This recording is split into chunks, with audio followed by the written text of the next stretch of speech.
दोस्तों मैटर यानी कि पदार्थ इसके बारे में तो आप जानते ही हैं।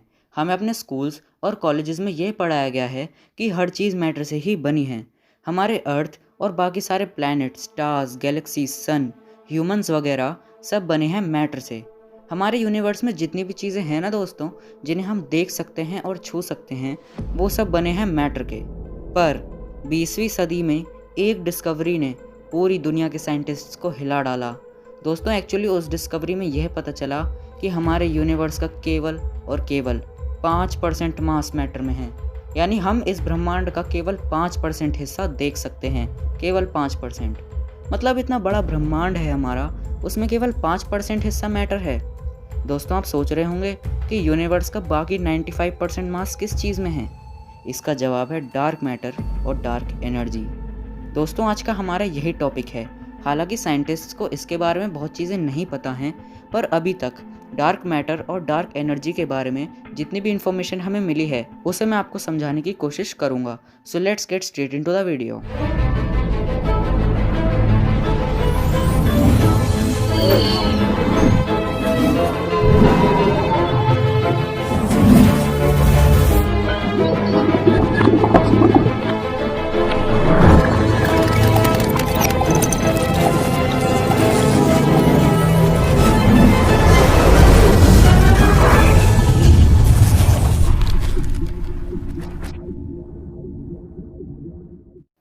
दोस्तों डार्क मैटर डस्ट की फॉर्म में प्रेजेंट होता है। हम लोग डार्क मैटर को डायरेक्टली छूकर सेंस नहीं कर सकते। जैसे हम अपने हाथ को तेज़ी से घुमाते हैं तो हवा महसूस होती है, पर डार्क मैटर के केस में ऐसा नहीं है। ना तो ये ऑर्डिनरी मैटर के साथ कांटेक्ट में होता है और ना ही ये किसी भी तरह की लाइट को रिफ्लेक्ट करता है। इसीलिए हम डार्क मैटर को देख भी नहीं सकते। ये किसी और तरह की इलेक्ट्रोमैग्नेटिक रेडिएशन को एमिट या रिफ्लेक्ट नहीं करता है। दोस्तों यही कारण है कि आज साइंटिस्ट्स डार्क मैटर की खोज नहीं कर पाए हैं, क्योंकि करंट टेक्नोलॉजी की मदद से हम डार्क मैटर को डिटेक्ट ही नहीं कर सकते। हमारे पास इतने एडवांस मीटर्स और सेंसर्स नहीं हैं जो डार्क मैटर को डिटेक्ट कर सकें। आपके दिमाग में एक क्वेश्चन ज़रूर घूम रहा होगा कि अगर साइंटिस्ट्स इसे ना देख सकते और डिटेक्ट कर सकते तो उन्हें कैसे पता चला कि डार्क मैटर नाम की कोई चीज़ भी है इस यूनिवर्स में। दोस्तों एक्चुअली एक साइंटिस्ट थी जिनका नाम था वीरा रूबिन। तो साल 1965 में वीरा रूबिन एंड्रोमीडा गैलेक्सी, जो कि एक स्पाइरल गैलेक्सी है, उसकी स्टडी कर रही थी। तो दोस्तों स्टडी करने के बाद जो रिजल्ट्स आए उन्होंने वीरा रूबिन को हिला कर रख दिया। दोस्तों मैं बताता हूँ उन्होंने अपनी ऑब्जर्वेशन कैसे करी थी। दोस्तों मान लीजिए एंड्रोमीडा गैलेक्सी के एज पे एक स्टार है और एक स्टार है उस गैलेक्सी के सेंटर के पास। तो आप खुद बताइए कि कौन सा स्टार ज़्यादा तेज़ रिवॉल्व करेगा या ऑर्बिट करेगा। दोस्तों स्टैंडर्ड फिजिक्स के अनुसार जो स्टार सेंटर के पास है वो ज़्यादा तेज़ ऑर्बिट करेगा एज वाले स्टार से, क्योंकि ग्रेविटेशनल वेव्स जो होती हैं वो सेंटर में ज़्यादा होती हैं और एज तक आते आते कम हो जाती हैं। तो इस हिसाब से एज वाला स्टार धीरे ऑर्बिट करना चाहिए सेंटर वाले स्टार के मुकाबले। पर दोस्तों वीरा रूबिन की ऑब्जर्वेशंस ने यह दिखाया कि ये दोनों स्टार्स लगभग एक ही स्पीड से ऑर्बिट कर रहे थे। उस बात से फ़र्क नहीं पड़ता कि चाहे वो स्टार सेंटर में हो, इधर हो या फिर एज पे, वो लगभग एक ही स्पीड से रिवॉल्व कर रहे थे।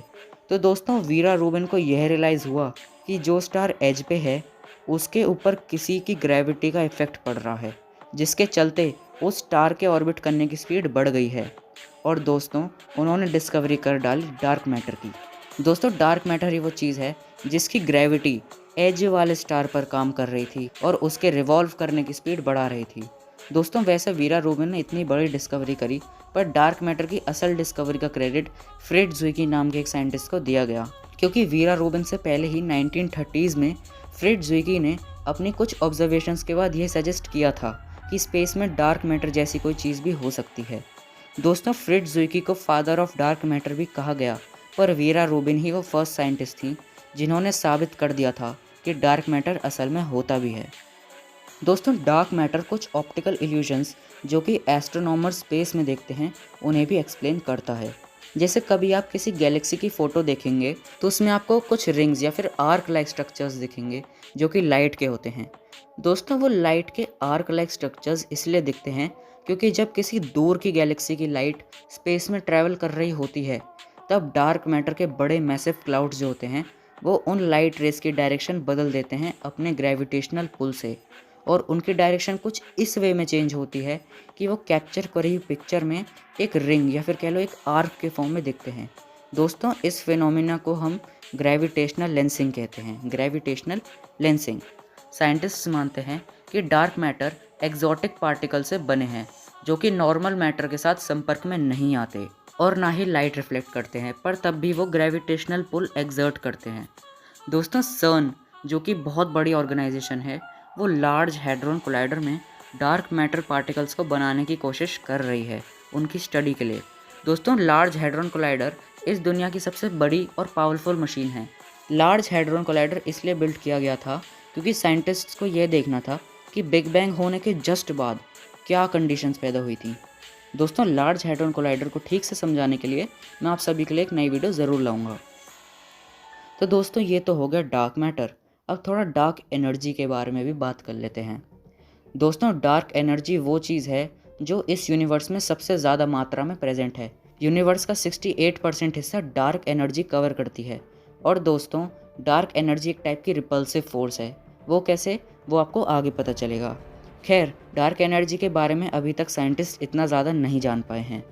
दोस्तों, 1920s में एडविन हबल ने यह डिस्कवरी की कि हमारा यूनिवर्स एक्सपैंड हो रहा है। तो दोस्तों, फिजिसिस्ट्स यह मानते थे कि इस यूनिवर्स में जितने भी ऑब्जेक्ट्स हैं उनकी ग्रेविटेशनल फोर्स के चलते इस यूनिवर्स का एक्सपेंशन समय के साथ रुक जाएगा, और ऐसा भी हो सकता है कि एक टाइम बाद सारे ऑब्जेक्ट्स एक ही पॉइंट पर आके कोलाइड हो जाएंगे और इस यूनिवर्स का खात्मा हो जाएगा, जिसे हम बिग क्रंच भी कहते हैं।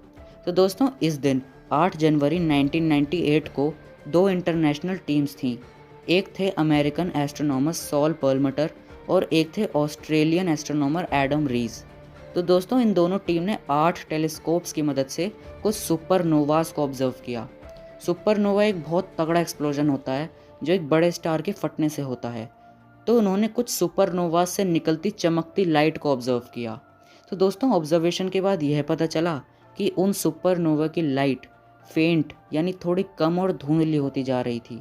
और दोस्तों, कोई चीज़ हमें धुंधली और फेंट तब दिखती है जब वो हमसे दूर खिसकती चली जाती है। यानी दोस्तों, सुपरनोवा की लाइट दूर खिसकती जा रही थी। तो इसका मतलब क्या हुआ दोस्तों? इसका मतलब ये हुआ कि यूनिवर्स एक्सपैंड कर रहा था, और एक्सपैंड ही नहीं बल्कि बहुत तेज़ी से एक्सपैंड कर रहा था। तो दोस्तों, जब स्पेस के ऑब्जेक्ट्स की ग्रेविटी की वजह से एक्सपेंशन रुक जाना चाहिए था, तो यूनिवर्स एक्सपैंड क्यों कर रहा था? दोस्तों, यूनिवर्स एक्सपैंड इसलिए हो रहा है क्योंकि ग्रेविटी के अपोजिट एक एनर्जी काम कर रही है जो यूनिवर्स को एक्सपैंड करने में मदद कर रही है, और वो एनर्जी टाइम के साथ स्ट्रॉन्ग भी होती जा रही है। और दोस्तों, यही एनर्जी है डार्क एनर्जी। सिंपल में बताऊं तो डार्क एनर्जी ग्रेविटी के अपोजिट काम करती है, यानी ये एक टाइप की रिपल्सिव फोर्स है, और इसी की वजह से हमारा ये यूनिवर्स एक्सपैंड होता जा रहा है। दोस्तों, डार्क एनर्जी स्पेस की एक प्रॉपर्टी है। ना तो हम इसे डिटेक्ट कर सकते, मेजर कर सकते और ना ही इसे टेस्ट कर सकते। दोस्तों, इस नेचर की 4 फंडामेंटल फोर्सेस हैं: gravity, electromagnetism, strong nuclear force और वीक न्यूक्लियर फोर्स। पर कुछ साइंटिस्ट ऐसा मानते हैं कि डार्क एनर्जी नेचर की 5वीं फंडामेंटल फोर्स है। पर दोस्तों, अगर कंक्लूजन है तो हम ह्यूमंस को ये डार्क एनर्जी महसूस क्यों नहीं होती? थ्योरिस्ट्स मानते हैं कि ये एनर्जी हिडन है, इसलिए हम इसे फील नहीं कर सकते। दोस्तों, जैसा मैंने आपको बताया कि डार्क एनर्जी के बारे में साइंटिस्ट को ज़्यादा नहीं पता चला है, और आज भी साइंटिस्ट अपनी रिसर्च में लगे हुए हैं और यह बात अभी तक नहीं जान पाए हैं कि यह रहस्यमयी एनर्जी इस ब्रह्मांड में क्यों एग्जिस्ट करती है। खैर दोस्तों, आज के लिए बस इतना ही। वीडियो को लाइक करें, चैनल को सब्सक्राइब करें और वीडियो को ज़्यादा से ज़्यादा शेयर भी करें। मैं आशा करता हूँ कि आपको डार्क एनर्जी और डार्क मैटर के बारे में समझ आ गया होगा। अब मैं लौटूंगा ऐसी एक और इंटरेस्टिंग और अमेजिंग वीडियो के साथ। तब तक के लिए stay safe and stay healthy. जय हिंद।